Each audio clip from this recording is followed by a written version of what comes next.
రెండో అధ్యాయం. 3వ దినమున గలిలయలోని కానా అను ఊరిలో ఒక వివాహము జరిగెను. యేసు తల్లి అక్కడ ఉండెను. యేసును ఆయన శిష్యులను ఆ వివాహమునకు పిలువబడిరి. ద్రాక్షారసం అయిపోయినప్పుడు యేసు తల్లి వారికి ద్రాక్షారసము లేదని ఆయనతో చెప్పగా, యేసు ఆమెతో, అమ్మా, నాతో నీకేమి పని?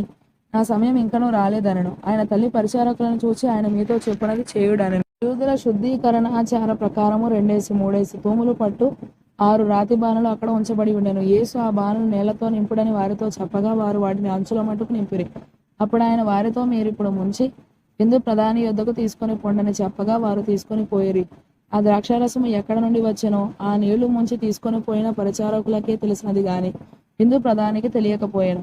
కనుక ద్రాక్షారసమైన ఆ నీళ్లు రుచి చూచినప్పుడు ఆ విందు ప్రధాని పెళ్లి కుమారుని పిలిచి, ప్రతివాడును మొదట మంచి ద్రాక్షారసమును పోసి జనులు మత్తుగా ఉన్నప్పుడు జబ్బురసం పోయెను.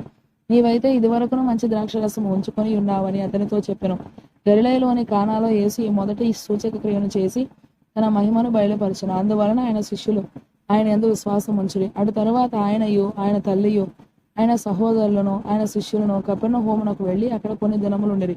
యూదుల పస్కా పండుగ సమీపింపగా యేసు యెరూషలేమునకు వెళ్ళి దేవాలయంలో ఎడ్లను, గొర్రెలను, పావురములను అమ్మువారును, రూకలు మార్చువారును కూర్చుండెడు చూచి, రాళ్లతో కొరడాలు చేసి గొర్రెలను, ఎడ్లను అన్నిటినీ దేవాలయంలో నుండి తోలివేసి, రూకలు మార్చువారి రూకలు చల్లివేసి, వారి బల్లలు పడద్రోసి, పావురములు అమ్మవారితో, వీటిని ఇక్కడ నుండి తీసుకొని పోండి, నా తండ్రి ఇల్లు వ్యాపారపు ఇల్లుగా చేయబడని చెప్పెను.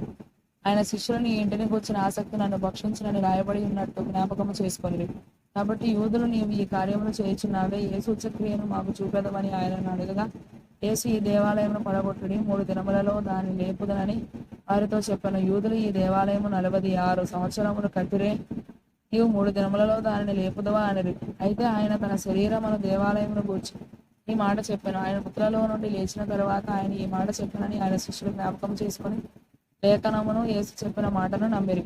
ఆయన పస్కా పండుగ సమయమున యెరూషలేములో ఉండగా ఆ పండుగలో అనేకులు ఆయన చేసిన సూచక్రియలను చూచి ఆయన నామమందు విశ్వాసం ఉంచిరి. అయితే యేసు అందరినీ ఎరిగినవాడు గనక ఆయన తన్ను వారి వశము చేసుకొనలేదు. ఆయన మనుషుని ఆంతర్యమును ఎరిగినవాడు గనక ఎవడనూ మనుషుని గూర్చి ఆయనకు సాక్ష్యం ఇయ్యనక్కరలేదు.